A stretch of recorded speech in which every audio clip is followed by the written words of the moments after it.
if I hadn't made that mistake, would I be here today? All right, we are in Highland Park, Illinois, and we're going to be talking to the founder and CEO of Verano, George Archos. They have 4,000 employees. They did just under $1 billion in revenue in 2023. They operate in 13 states and have over 140 locations. And they are one of the major players in the entire cannabis industry. Let's go talk to George. All right, we are with the CEO of Verano, George Archos. George, thanks for being here. Thank you for having me. Well, first question, since this is our first cannabis company, why did you get into cannabis? That's a good first question. There's a few reasons. It was very interesting to see how many benefits were coming from the cannabis plant. Met quite a few consumers that were coming into the stores, talking about their stories, getting off of opioids, how it helped with cancer, multiple sclerosis. At that time, I had an uncle that was very close to that had MS, who didn't have access to this type of medicine, and it would have been great if he did at that time in Illinois. I always love the opportunity to do something good for people, and this was an opportunity to do it in my home state. So we put a team together, we applied in Illinois, and we were successful in winning a cultivation license, and from there, the rest is history. When I say you're the CEO of a cannabis company, I think some people might be watching this and say, oh, cool, let's figure out more about this. But it's actually, you're doing just under $1 billion in revenue for the year in 2023. So can you give us an overview of Verano and what the company is? Sure. Well, we have operations in 13 states. Most of those are vertical, which means we cultivate, we process, we wholesale, we also retail. The one thing that we always try and instill in our business is the culture. For me, hospitality is my background. Have operated in restaurants since I was a kid. Love, when I see someone walking through the door and they have a smile on their face when they walk into a nice store like this. They're greeted by a great host. Hospitality for us, again, training and creating that family vibe is very important to us, and then providing them a great product. When you told people you're the CEO of a cannabis company, say in 2015, 16, did you get kind of people turning to you like, what do you mean? Explain that. And then now, when you tell people what you do, what's their reaction? Still the same. They're like, what does that mean? Yeah. Right, like, what does that mean? And then you're like, So- well, actually. Yeah, I'm like, well, actually, billion-dollar company. we're a huge company, 4,000 people. We're in 13 states, facilities all across the country. And they're like, wow. A lot of people don't understand how big this has become, but they love to hear the story. Yeah. Be honest, how often do you consume marijuana? I mean, this is a big operation. So for me, I don't have a huge need for it on a daily basis. I use it for, if I need to for me, mostly for sleep, or if I have pain somewhere, I use one of our balms. But right now, I don't use it on a daily basis. It's not, I think as I get older and I need to sleep more and more pain start popping up, then I'll use it more. Right now, a little less than a lot of, of what I need. But when I use it, it works. Yeah. It's great. Especially if you want to get some good night's sleep, nice CBN gummy, it's fantastic. It's always good. What's it like going public? Hectic. It was an experience that I didn't know if I wanted to experience, to be perfectly honest. How come? Why didn't you want to? When you're a private company, easier to control things. It's you don't have to deal with a lot of the banking and you have to deal with investors. It changes your business a little bit. Where I like to be on the ground more. I like to be in my stores. I like to be at the cultivation facilities. I like doing the things that are involved with the operations. Once you go public, unfortunately, you have to step away from that a little bit and spend a little bit more time on investor relations and traveling and doing some things that not my forte. But I've come to love it as well. You get to meet a lot of great people. I've been all over the world, spreading the word of cannabis, and over the last few years, it's been a great learning experience, and we've had some wonderful people, met some great people along the way. But at the end of the day, I like being in my operations. That's what I like. I like being with my people. Speaking of being a public company and having a stock ticker, how often are you paying attention as a CEO? Because obviously you need to bring shareholder value. But I mean, cannabis has been all over the place with regards to when there's news about any regulation, the descheduling, you'll see it pop 15, 20%, and then the next day it'll go down, So how does that make you feel on a day-to-day, week-to-week basis where you're seeing the volatility in the industry? Do you think about it? Or So I'll take 2 steps back and I'll explain why it's not so fun being public where we are today. It's because we're almost like a private company on a small public exchange, right? When we get the ability to list on NASDAQ or NYSE and be in a real exchange, it'll become more fun because I think we'll actually trade on the dynamics of the business. Whereas today, because we're still federally legal, we don't have banking, we don't have a lot of the things that a normal company does. For the most part, we don't really trade on what we do as a business. We're mostly trading on the federal news, which really isn't fair to us and our employees, right?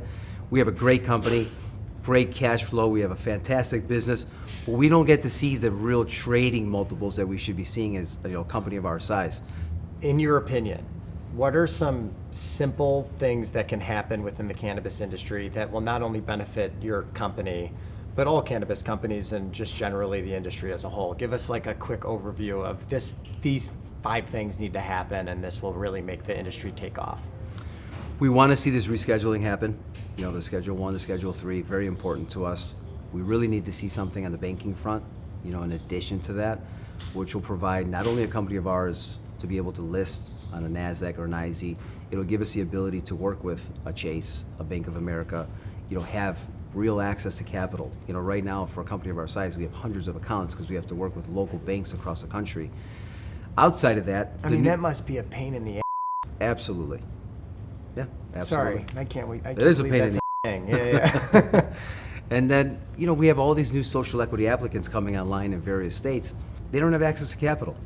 It doesn't affect us as much because we have a huge business and we're very, strong cash flow year over year. We get to grow organically. We do all different types of things. But for new entrants into the space, without having access to capital, they can't succeed.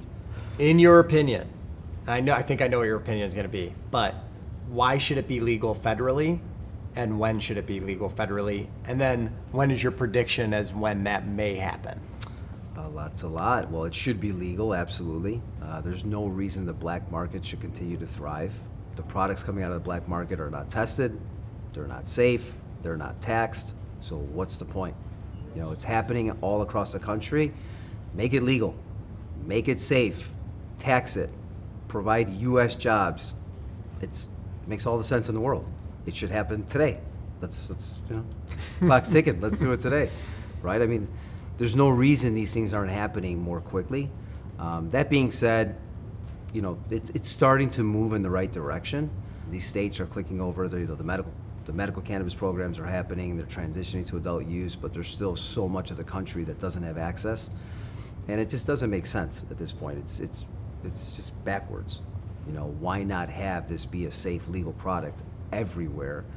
And we want it to happen. We're pushing for it every day. Can you talk about some lessons you learned from your family life and growing up? And clearly you're an entrepreneur and you've been an entrepreneur for a while. So what lessons did you learn from your parents coming to the US and starting a business, and then how it transformed and molded you?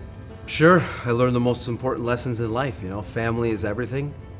Your word is really the only thing you have, right? So when you shake someone's hand, you look them in the eyes, you make a promise, you have to stick to that word, right? And really, enjoying what you're doing. My parents came over. My father was working in restaurants, doing whatever he had to do to, scrape every penny he can. But regardless of what he had or didn't have, if someone needed help, he was always there. For me, it's important to create a company that's not only successful from, a net income perspective and creating shareholder value, but we're building a company for our employees. It's building a future for people to have a career. It's everything. I came from nothing. My parents were immigrants, grew up with nothing. So all of this that's been created, it's a dream. It's created from hard work, blood, sweat, tears. But at the end of the day, it's been a fantastic journey. I enjoy it every day. We walk into our office, I see our employees, I see, wow, this is great, right? We started with 5 people working at a 50,000 square foot facility, hustling 18 hours a day, doing what we had to do. And now we're 4,000 people 10 years later, providing all these great products. What's better than that, right? That's the American dream. That's what my father came here for, to be able to create that for me. And I get to create that now for other people every single day. Can you walk us through the We Say Yes campaign? Absolutely. So when everyone says no to cannabis, we say yes. You know, we have a big yes campaign coming up in November in Florida. So it's just another opportunity for the citizens of that state to say yes to cannabis, right? And then you mentioned your dad and being an entrepreneur himself. What do you think he would say to all this and the operation that you have now? Not just the restaurants you have, that was more of his lane, but now you have this. What do you think your dad would say to you? It's funny. So he did get an opportunity to see this throughout the years. He just passed last year. So when I started talking to him about it, he's like, listen, he goes, you're getting out of my realm. He goes, but again, like everything else, trust your gut. If you think it's the right thing to do it. Easy Again, enough. say yes. Let's go pick up some of the product. Let's get you some great product from some great people. I think people looking at you, if they Googled you, they'd say, man, this guy's got it figured out with entrepreneurial spirit, and he's got all these businesses, Verano, super successful. What's a big mistake you've made in the past? Specifically in business, but what's a big mistake you've made where it was a difficult part of your journey? No mistake was that big. To me, everything you do is a learning lesson, right? Every quote unquote mistake that I made brought me here today, right? Brought me in front of you. Thank God for that. Yeah, exactly, right? We're having a great conversation. But there's no, people look at it like, oh, I messed up today. How do I come back from this? That's not, you can't let yourself get down from one mistake. I've done things in the past. I look at them today like, oh, I wish I didn't do that. But when I really sit down and think about it, if I hadn't made that mistake, would I be here today? Right? So you can't view it as mistakes. All you're doing is you're making a decision, you're moving forward, you learn from that decision, and how does it affect your next decision, right? How does it affect the next thing that I'm gonna do? How is it gonna affect the next person next to me? What am I gonna recommend this person does because of the actions that I've already made? So it's just learning lessons. That's all it is. Time for a night, George. Get a good night's sleep. Wow. This is a cool store. How many Zen Leaf stores do you have? So we have 140 stores across the country. About 75 of those now are Move, and the rest are all Zen Leaf. Do you ever come to these stores and incognito? Not as much as I used to, right? So I used to work at these stores. But now with 140 stores across the country, my most favorite thing was being in these stores, being in my cultivation facilities. It's just tough. It's tough getting everywhere now. It's almost impossible. When you talk about Florida and the 70 plus stores in medicinal, Steve was walking me through it a little bit, but how hard of a process is it to transform those into recreational, assuming that it gets legal? The hardest part is getting it legal. The rest of it, we're used to it. That's what we're good at. Okay. We've, just like these guys here, we have great people in Florida. They've been running a medical program for a long time. It's a very mature program with, a lot of patients, and we do a lot of transactions on a daily basis. So we're just changing over our POS platform in Florida today, which will make it a little bit easier to transact. Other than that, we have great people that know what they're doing, right? It's just the opportunity to be a little bit busier and provide cannabis to more people in Florida, which we know it's going to happen in November. We're going to get that vote, and these guys will be here to provide any help to all of our employees in Florida, right? We work as one culture, one family. We're united, and it's what it's all about. What advice would you give to entrepreneurs or CEOs that are running a company and they're experiencing a downturn or they're experiencing challenge? Like, what advice would you give to them to get through that? First is something I tell people all the time. Make a decision. I come across so many people that have a difficult time just making a decision, right? They're always waffling, do I do it this way? Do I do it that way? Trust your gut, pick the decision, move forward. If you don't like it afterwards, make another decision, pivot, move. But I see too many people get stuck in their tracks. So you have to make that decision, you have to trust yourself, and you have to move forward. All right, let's move on to the fun questions. So if you could give a book recommendation to entrepreneurs or CEOs, interesting. what are you giving? So I don't read a lot about, how to run a business. That comes from me. It's just experience, and you have to do it. You want a good book? Swimming with the Whale is a good book. What is your last meal on Earth? And you just had a nice gummy before the meal. Well, I like to cook, so my last meal would probably be various dishes.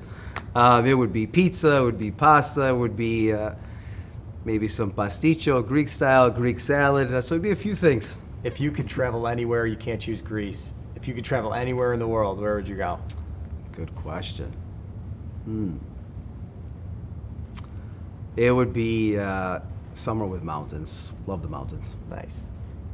How about if you could get dinner with someone dead or alive? Who would you get dinner with? Dead or alive. You know what? My dad's gone. I'd love one more dinner with my pops. That's nice. That's nice. What would you say to you mentioned your dad a lot. What would you say to your dad if you can talk to him once more? Thank you. That's it. Final question. What is your grand vision for Verano? Like, where do you want to take this? How long do you want to be CEO? Tell me about it. So I've been doing this for 10 years. I'm gonna be here as long as they need me, right? But the goal here is for this company to thrive forever, right? So these guys have opportunities to, they can either stay where they are forever if that's what they like to be, or if they want to move on to management, they want to move on to executive positions, continue to grow the company. That's what it's all about, just making sure that the company's successful for many years to come.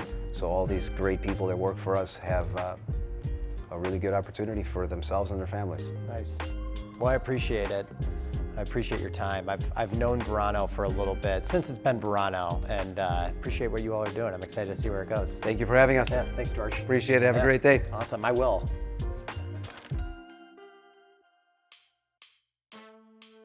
I don't know if I'd want to be the guy where George comes in the back and he's like, can you be quiet? You're not a pothead, are you?